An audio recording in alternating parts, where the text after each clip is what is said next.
Bismillahirrahmanirrahim. Assalamualaikum warahmatullahi wabarakatuh. Welcome back to my YouTube channel. Gimana kabarnya hari ini teman-teman? Semoga sehat selalu dan dimudahkan dalam segala pencapaiannya. Baik, di video kali ini saya akan membahas soal-soal PPG PGSD, kompetensi pedagogik bahasa Indonesia. Buat teman-teman yang belum mencoba simulasinya, teman-teman bisa cek linknya di tab komunitas. Bagi teman-teman yang ingin belajar soal SKB PGSD, teman-teman bisa latihan juga dengan soal-soal PPG PGSD. Karena soal-soal PPG PGSD ini tidak jauh berbeda dengan soal SKB PGSD. Bahkan ini baik untuk teman-teman latihan karena tingkat kesulitan untuk soal PPG ini jauh lebih sulit dari soal SKB PGSD.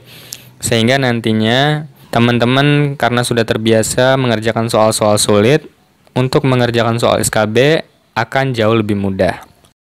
Baik, kita mulai saja pembahasan soal PPG PGSD part yang ke-1. Mata pelajaran bahasa Indonesia bertujuan agar peserta didik memiliki kemampuan sebagai berikut, yaitu A. Untuk membangun pengetahuan tentang sastra, dinyatakan persoalan pengetahuan sastra sebagai tujuan akhir pengajaran sastra secara kongruen adalah persoalan-persoalan konsepsi, hipotesis, dan aspek-aspek yang terkait dengan sastra. B. Memahami bahasa Indonesia dan menggunakannya dengan tepat dan kreatif untuk berbagai tujuan. C. Untuk mempelajari bagaimana hubungan antara bahasa dengan lingkungan sosial. Atau yang D, memahami konsep dan sistematika bahasa yang tepat dengan perkembangan zaman. Jawabannya adalah yang B, memahami bahasa Indonesia dan menggunakannya dengan tepat dan kreatif untuk berbagai tujuan. Mata pelajaran bahasa Indonesia bertujuan agar peserta didik memiliki kemampuan sebagai berikut. 1. Berkomunikasi secara efektif dan efisien sesuai dengan etika yang berlaku, baik secara lisan maupun tulis. 2. Menghargai dan bangga menggunakan bahasa Indonesia sebagai bahasa persatuan dan bahasa negara. 3. Memahami bahasa Indonesia dan menggunakannya dengan tepat dan kreatif untuk berbagai tujuan. 4. Menggunakan bahasa Indonesia untuk meningkatkan kemampuan intelektual serta kematangan emosional dan sosial. 5. Menikmati dan memanfaatkan karya sastra untuk memperluas wawasan, memperhalus budi pekerti, serta meningkatkan pengetahuan dan kemampuan berbahasa. 6. Menghargai dan membanggakan sastra Indonesia sebagai khazanah budaya dan intelektual manusia Indonesia. Untuk jawaban yang sesuai dengan opsi tadi, yaitu poin yang ketiga ya teman-teman. Soal selanjutnya, soal yang kedua. Berikut yang merupakan salah satu tujuan umum pembelajaran bahasa Indonesia di sekolah dasar. Menurut standar kompetensi pendidikan bahasa Indonesia, Depdiknas 2002 adalah A. Siswa memiliki kompeten dalam memahami aspek keterampilan berbahasa. B. Siswa menghargai dan membanggakan bahasa Indonesia sebagai bahasa persatuan dan bahasa negara. C. Siswa mampu memanfaatkan bahasa sebagai tolak ukur keberhasilan belajar. Atau yang D, siswa memahami keterampilan berbahasa digunakan untuk keadaan atau situasi formalitas. Jawaban yang benar adalah B. Siswa menghargai dan membanggakan bahasa Indonesia sebagai bahasa persatuan dan bahasa negara. Di sini bisa kita garis bawahi ya teman-teman. Tujuan umum pembelajaran bahasa Indonesia di sekolah dasar.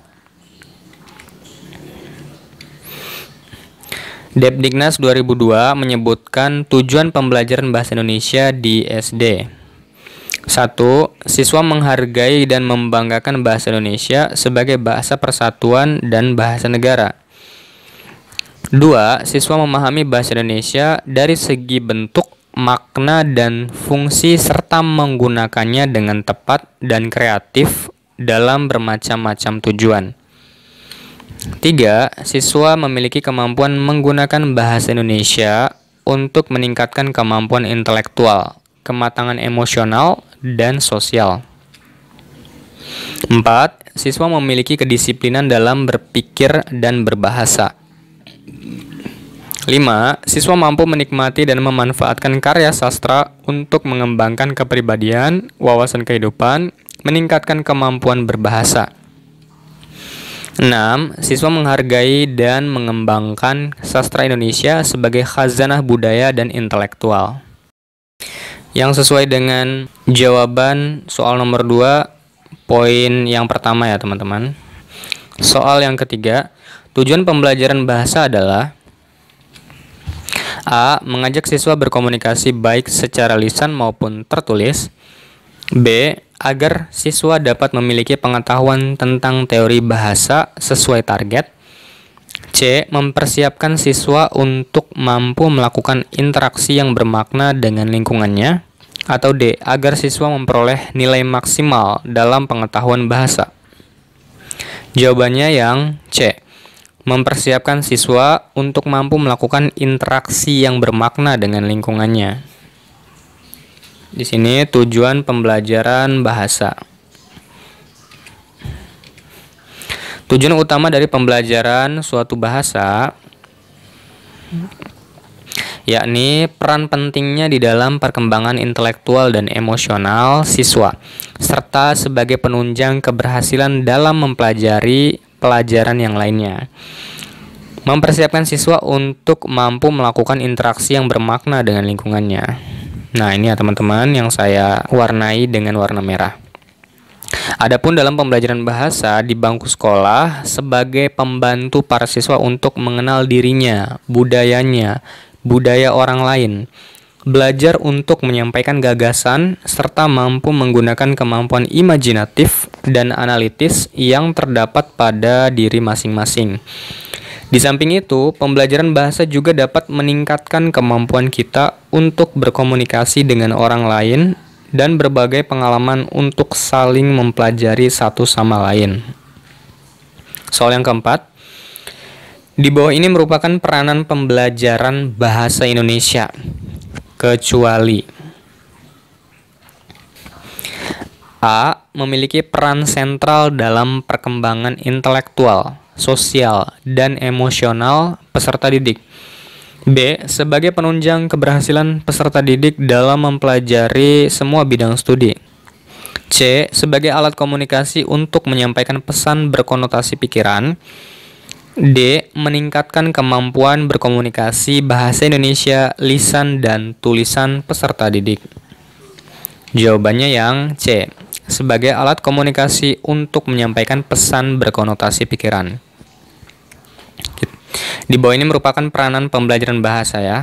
Peranan pembelajaran bahasa Indonesia. Jadi yang bukan peranan pembelajaran bahasa Indonesia, kalau yang A ini termasuk dari peranan pembelajaran bahasa Indonesia. Kemudian yang B juga termasuk ya teman-teman, peranan pembelajaran bahasa Indonesia.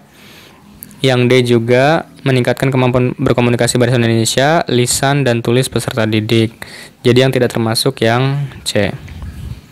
Soal yang kelima, dalam pembelajaran tematik tema bermain di lingkungan, rumusan indikator menyebutkan keberagaman anggota keluarga berdasarkan kegemaran. Rumusan tujuan yang sesuai adalah A. Dengan kegiatan bermain peran, siswa dapat menerapkan norma dalam keluarga dengan baik. B. Dengan kegiatan bermain peran, siswa dapat menjelaskan norma dalam keluarga dengan baik. C.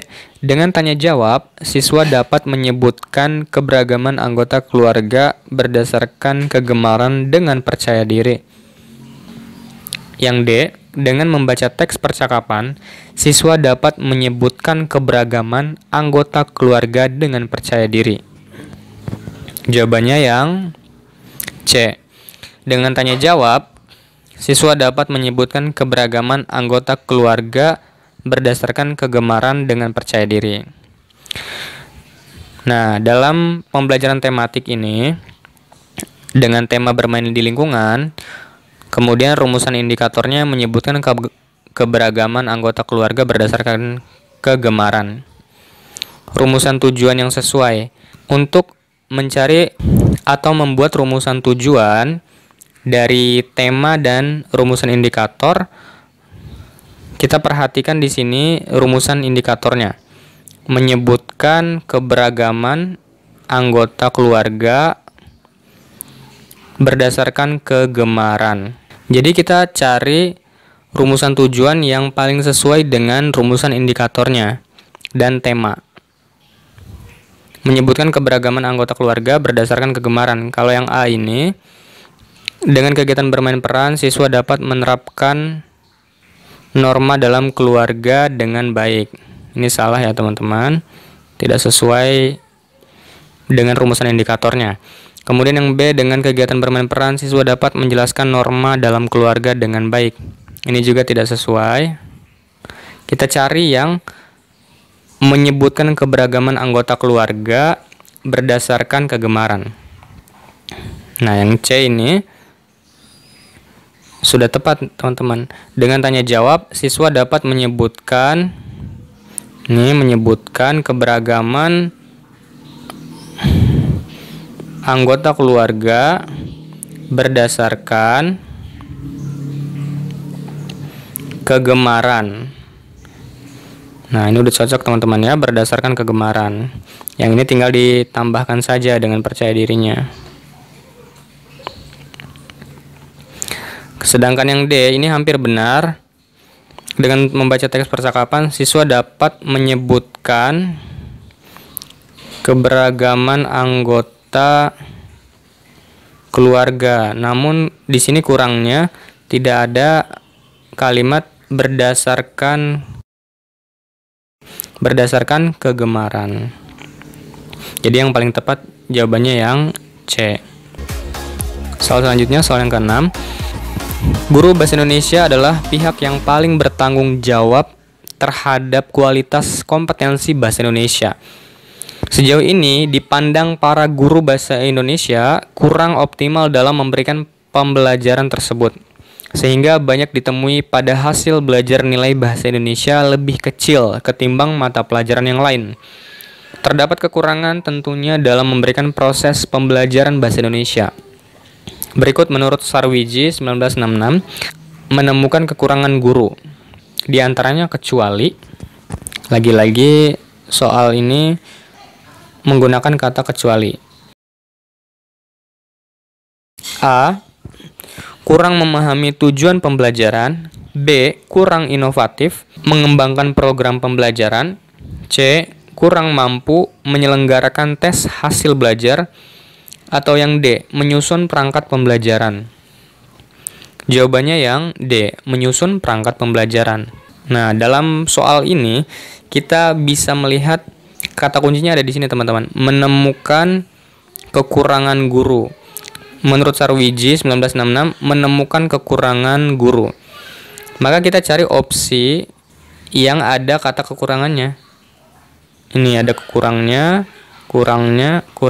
Nah, karena di soal ini yang ditanya adalah kecuali, maka kita cari jawaban yang tidak ada kekurangannya, yang tidak menyebutkan kekurangan guru.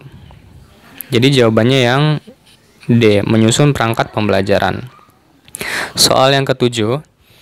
Dalam pembelajaran menulis dengan KD, mendeskripsikan perilaku manusia melalui dialog naskah drama. Guru membentuk siswa dalam sebuah kelompok. Kemudian siswa diminta mendiskusikan perilaku manusia dalam drama tersebut. Setelah itu, setiap kelompok mempresentasikan hasil diskusi.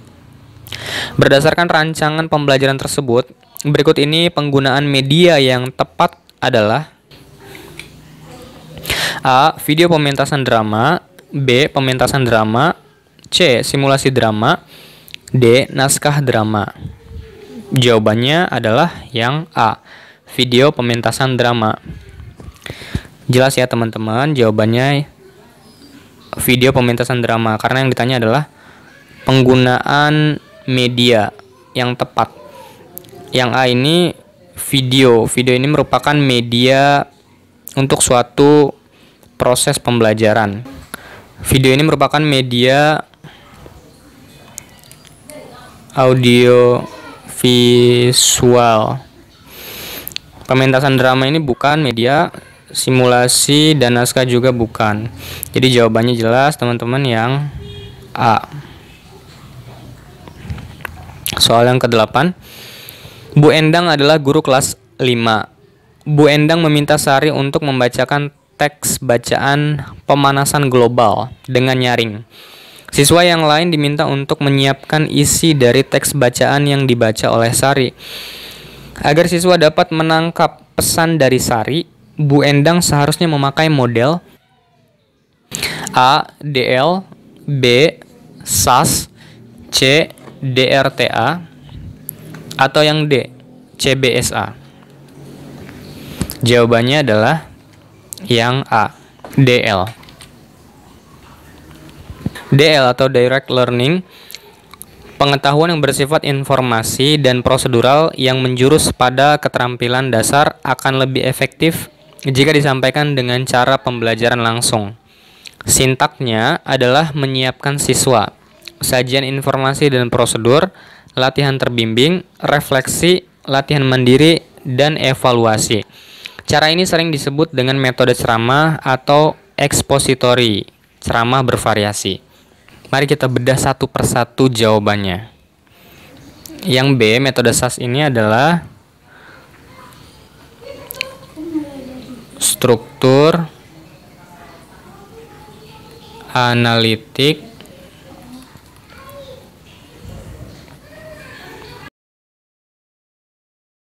sintetik.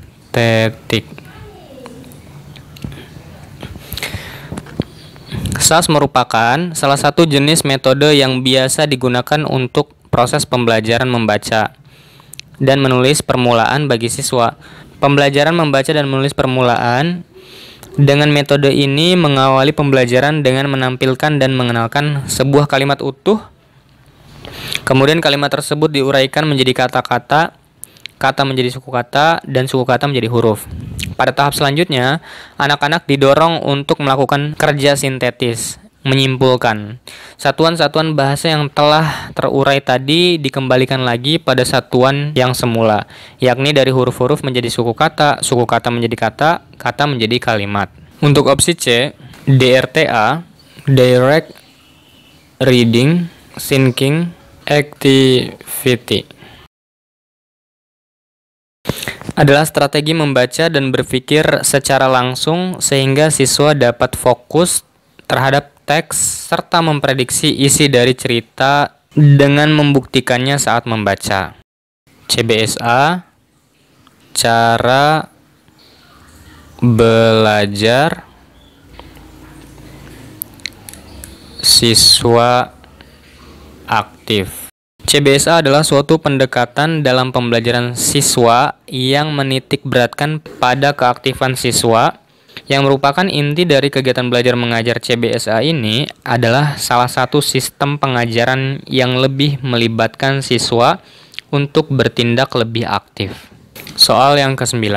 Membawa anak-anak SD kelas rendah berkeliling di sekitar lingkungan sekolah, kemudian mereka disuruh menceritakan kegiatan tersebut, tergolong teknik A. Bermain peran, B. Pemberian tugas, C. Dramatisasi, atau D.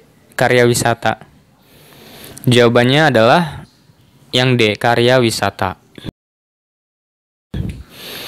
Metode karya wisata adalah suatu cara penyajian bahan pelajaran dengan membawa siswa langsung pada objek yang akan dipelajari dan objek itu terdapat di luar kelas. Kata karya wisata berasal dari kata karyayang, artinya kerja, dan wisata berarti pergi. Dengan demikian, karya wisata berarti pergi bekerja atau bepergian ke suatu tempat untuk bekerja.